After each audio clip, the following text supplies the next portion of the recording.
大家好，这里是澳洲来信夏福刚这个名字，最近在中文互联网上被反复提起。有人叫他西平大侠，有人说他是被逼急的老实人，也有人提醒大家，他涉嫌杀人，不能因为情绪站队就把一个刑事案件讲成英雄故事。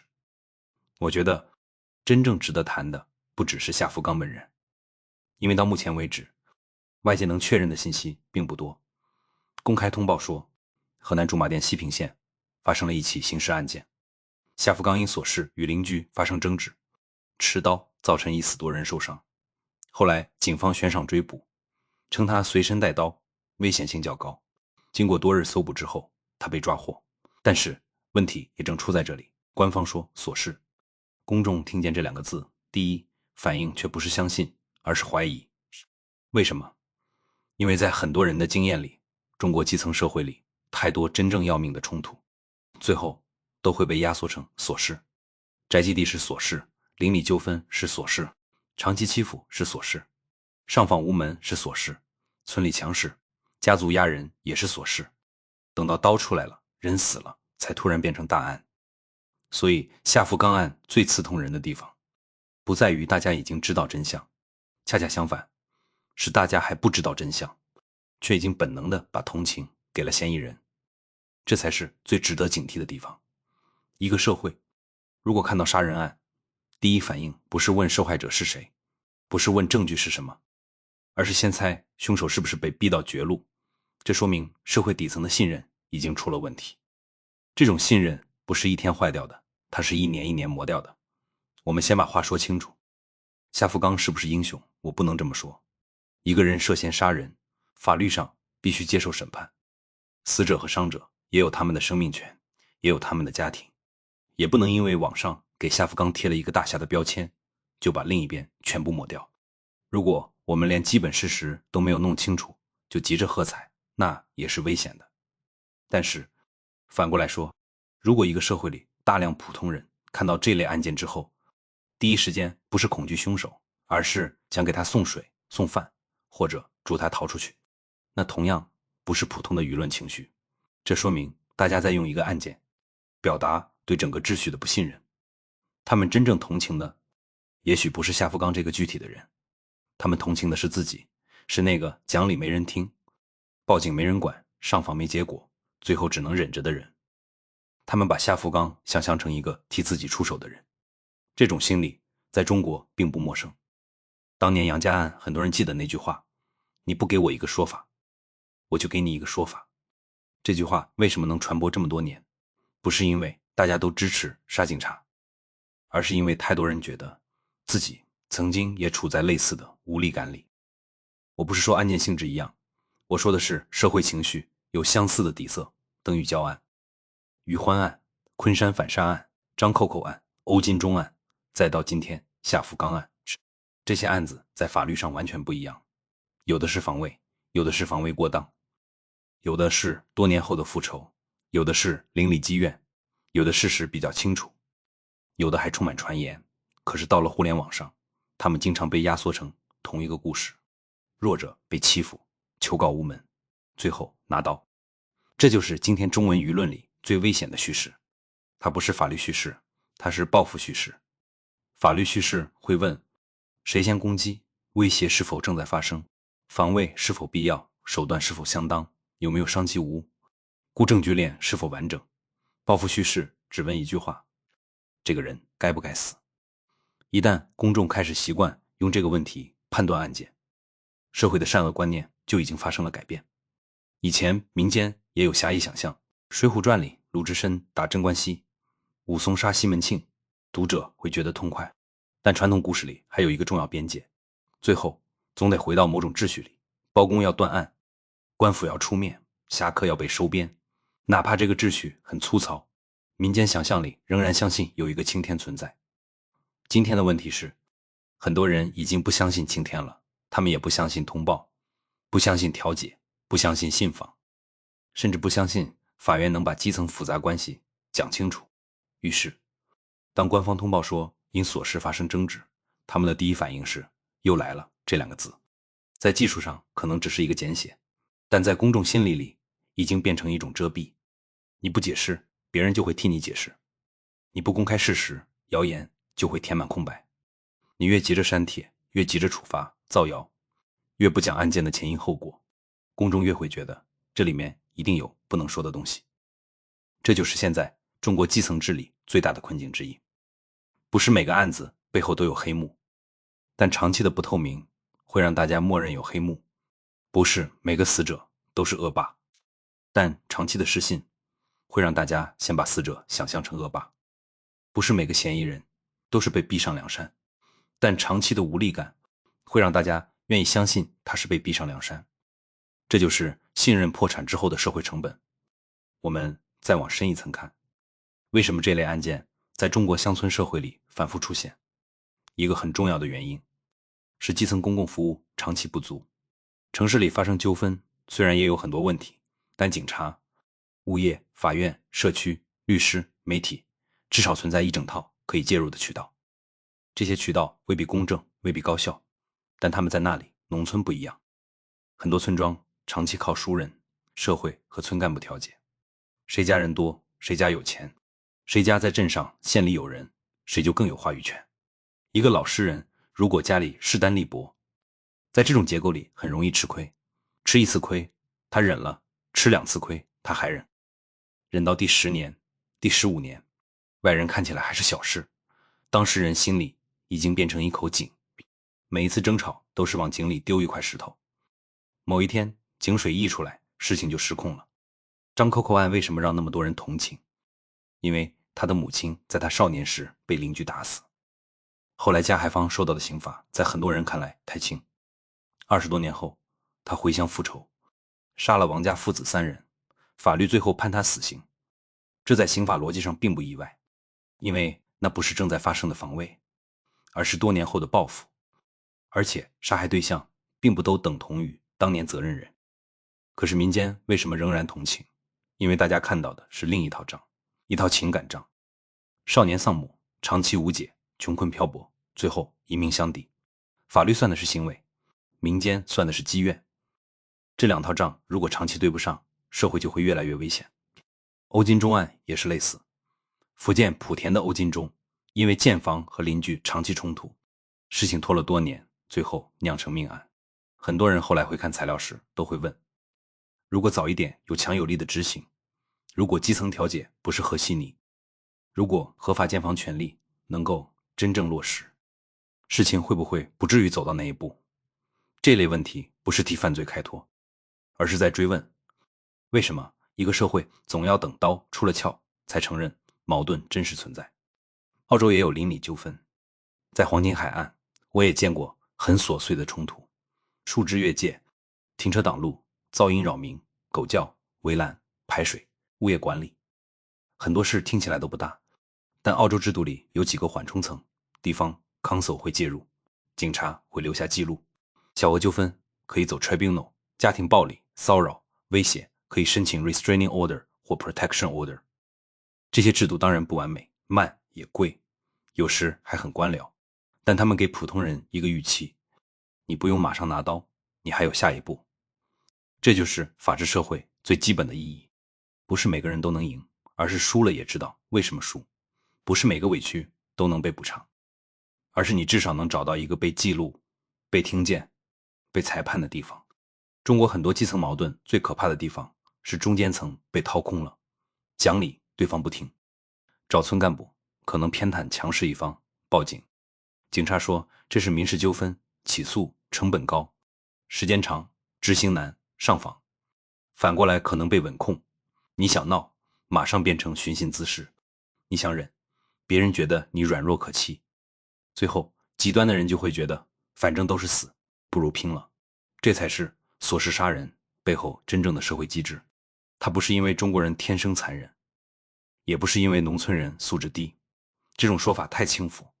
真正的问题是，当一个社会不给普通人提供低成本、可信任、可执行的纠纷解决机制时，小矛盾就会自己发酵，发酵到最后，法律介入时已经太晚。所以，我不愿意把夏福刚简单包装成反抗暴政的符号。这类叙事很容易让海外观众兴奋，但它未必准确，多数基层命案，起点并不是宏大政治，它往往就是房子、地界、债务、面子、家族、婚姻、邻里关系，非常具体也非常土。可正因为具体，它才更能说明问题。宏大政治离普通人很远，但邻居家多占半米地，村干部一句话不公，派出所一次不立案，法院判了却执行不了。这些东西离普通人很近，他们日复一日地塑造一个人的世界观，最后一个人不再相信规则，旁观者也不再相信规则，于是大家开始相信刀。这不是英雄主义，这是社会失败。我们还要注意另一个变化。早些年类似案件发生后，公众虽然会同情当事人，但通常还会争论事实和法理。比如于欢案，当时争论的焦点是他母亲是否遭受侮辱，他面对催债者时是否存在现实威胁，他刺人行为应当如何认定。后来二审改判，司法机关也借此推动正当防卫标准的调整。昆山反杀案更典型，宝马男先拿刀攻击于海明，夺刀反击，警方最后认定正当防卫。这个案子的意义在于，它让公众看到法律也可以保护被攻击的人。这种回应能够修复一点点信任。但张扣扣案和欧金钟案给人的感受不同，那不是当场防卫，而是长期积怨后的爆发。法律很难容纳这种复仇，现代法治也不能鼓励复仇，因为一旦承认我觉得他该死，所以我可以杀他，社会就会退回丛林。问题是，如果法律只是在爆发后宣布复仇不可以，却没有在爆发前解决积怨，普通人就会觉得你讲的是空话。你让我守法，那你先让我有法可守；你让我相信程序，那程序先给我一个出口；你让我不要报复，那你先告诉我，受欺负的时候该找谁，而且找了真的有用，这才是关键。夏福冈案之所以引发这么大的情绪，就是因为很多人把它放进了这条脉络里，他们未必知道死者是不是村霸，也未必知道夏福冈此前是否长期受欺负，甚至未必关心具体细节。他们只是在说我相信这种事会发生，这句话很重，因为它说明哪怕真相还没出来，公众已经用自己的生活经验替案件补完了剧本。这对任何司法系统都是灾难。司法最重要的资产不是警车，不是监控，不是看守所，也不是判决书。司法最重要的资产是公信力。公信力在的时候，一份通报可以稳定人心；公信力不在的时候，一份通报只会激起更多猜疑。你说琐事，别人听成遮掩；你说谣言，别人听成灭火；你说依法处理，别人听成已经定调。这就是今天的问题。有人会问，那公众这种同情是不是很可怕？是可怕，因为它可能鼓励下一个绝望的人，误以为只要自己拿刀，网上就会有人叫好，这会伤害无辜者，也会让社会更加暴力。但我们不能只骂公众愚昧，情绪不是凭空来的。当一个社会里的老实人长期没有安全感，公众就会把任何极端反击都想象成正义。这种想象越强，说明正常秩序越弱。中国历史上民间暴力一旦失控，往往非常残酷，这不是一个值得浪漫化的东西。从秦末到明末，从太平天国到各种地方械斗，很多时候并不是大家坐下来谈条件，而是直接奔着改天换地，你死我活去。为什么？因为中间没有足够坚固的谈判层、自治层和司法层。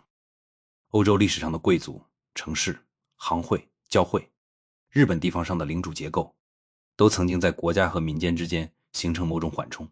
中国传统社会也有士绅、宗族和相约，但他们最终依附于皇权，没有稳定的独立权利，也没有真正能与国家讨价还价的制度位置。一旦中央秩序压下来，他们很容易退让；一旦基层秩序崩了，他们又很容易逃离。所以普通人常常面对的是两个极端，要么忍，要么暴。这也是为什么我对民变这两个字非常谨慎。不要以为民间怒火起来，就一定带来自由和正义。很多时候带来的首先是更大的苦难。一个失去规则的社会，最先受伤的往往还是普通人。所以我不希望中国走到那一步，我更希望看到的是基层规则重新变得可信。警察不能只在命案后出现，法院不能只在结果无法挽回后宣判，村干部不能只负责稳控和压事，媒体不能只在通报后转发定稿。一个正常社会应该把纠纷解决在刀出现之前，哪怕只是宅基地、围墙、债务、邻里、口角，也必须有清楚的记录、明确的责任和可执行的裁决。如果一件小事拖了5年、10年，最后变成命案，那就不只是当事人的失败，也是治理的失败。我们当然要谴责杀人，这一点不能含糊。一个人再委屈，也不能随意剥夺别人的生命。如果夏福刚确实伤害了无辜者，那更不能被美化。但与此同时，司法机关也有责任把案件讲清楚。什么叫琐事？冲突持续了多久？有没有报警记录？有没有调解记录？双方关系到底如何？死者是否存在长期欺压，还是网络传言夸大？逃亡期间所谓伤害无辜群众，具体是什么情况？这些问题不讲清楚，只靠几句通报压住舆论，压不住人心。透明不是给嫌疑人开脱，透明是保护所有人，保护死者，不让死者被网络随意污名化，保护嫌疑人，不让他在审判前被政治化定性，也保护司法，让公众知道判决从何而来。如果一个案件最后只剩下2种声音，一种说他是恶魔，一种说他是大侠，那真相就已经被撕碎了。而社会真正需要的不是恶魔故事，也不是大侠故事，社会需要的是事实、程序和可信的裁判。从澳洲看中国，我最大的感受是，一个社会的文明程度不在于有没有冲突，哪里都有冲突，文明程度在于冲突发生后有没有一层一层的减压法，能不能先记录，再调解，再裁决，再执行，能不能让弱势一方知道自己不用靠拼命来证明自己受了委屈，也能不能让强势一方知道自己不能靠关系和人多就把别人逼到墙角。如果这些做不到，社会就会慢慢形成一种很坏的善恶观，强者欺负人是现实，弱者忍不住杀人是痛快。旁观者不问事实，先喊大侠，这3件事叠在一起，就是秩序崩坏的前兆。所以夏福刚是不是英雄？我的答案是，不应该急着把他叫英雄，但更不应该把这件事只当成一个疯子杀人的孤立案件。真正的问题是，为什么那么多人需要一个夏福刚来替他们想象正义？一个社会如果让普通人相信只有刀才能带来答案，那他最该反省的绝不只是拿刀的人。还有一个细节不能轻轻放过，这类事件里，官方越晚解释具体事实，民间越容易自己补故事。人们会从几张截图、几段短视频、几句当地传言里拼出一个完整的善恶剧本。这个剧本未必真实，但它很有传播力，因为它符合很多人的经验，也符合很多人的愤怒。一个老实人被欺负多年，一个强势邻居横行乡里，基层干部不作为，派出所推来推去，最后老实人忍无可忍，拔刀反击。你看，这个故事几乎不用证明，很多人就愿意相信。这不是因为他们都喜欢暴力，而是因为他们在现实里见过太多类似的开头。至于结尾是不是这样，反而变得不重要。这就是信息真空的可怕之处。在一个公信力强的环境里，官方把时间线、证据、报警记录、调解过程和伤亡情况说清楚，公众即使不满意，也会围绕事实争论。在一个公信力弱的环境里，官方只给几个结论，公众就会围绕阴谋争论。事实越少，情绪越多，情绪越多，越容易把一个复杂的人推成符号。夏福刚可以被推成大侠，死者也可以被推成恶霸，举报者可以被推成叛徒，所有人都被简化成一个角色。但真实生活不是评书，真实生活里，受害者可能有问题，也可能没有网上说的那么坏。嫌疑人可能长期受压，也可能在某个瞬间失控扩大了伤害。举报者可能只是害怕，也可能只是想拿悬赏，还可能真的认为自己在保护周围的人。这些复杂性都需要事实来承载，如果没有事实，社会就只剩下站队。站队越激烈，真相越难出现。我在澳洲工作和生活这些年，有一个很深的感受，制度的价值很多时候不在于让每个人都满意，那不现实。制度的价值是让一个输了的人也能知道自己输在哪里，让一个报警的人知道这通电话留下了记录，让一个被威胁的人知道还有下一道保护，让一个被判败诉的人知道法官为什么这么判。这些东西看起来很普通，却是在给社会降温。中国基层最缺的恰恰是这种降温机制。很多矛盾不是一天烧起来的，他们是被一层一层捂热的，捂到最后，所有人都说不要闹，不要把事情搞大。可事情已经在人的心里变大了，等到它炸出来，就不是一个村干部、一个派出所、一个通报能收拾的。所以这件事最后无论怎么判，真正该留下来的问题都不应该被带走。如果事实证明夏福刚确实长期遭遇不公，那基层治理为什么没有提前介入？如果事实证明网络传言大量失实，那官方为什么没有尽早拿出可信细节，避免死者被污名化？如果逃亡期间又有无辜者受伤，那为什么公众会对这些伤者如此冷漠？这些问题比一句大侠或者恶徒都更重要，因为他们指向同一件事。当一个社会不能稳定的区分事实、法律和情绪，善恶判断就会被怒火接管。怒火有时候能揭开问题，但怒火不能审案，更不能替代制度。说到底，最好的社会不是没有坏人，而是坏人不能轻易得势，弱者不用靠毁掉自己来证明痛苦。这里是澳洲来信，谢谢观看，欢迎点赞、订阅、评论，咱们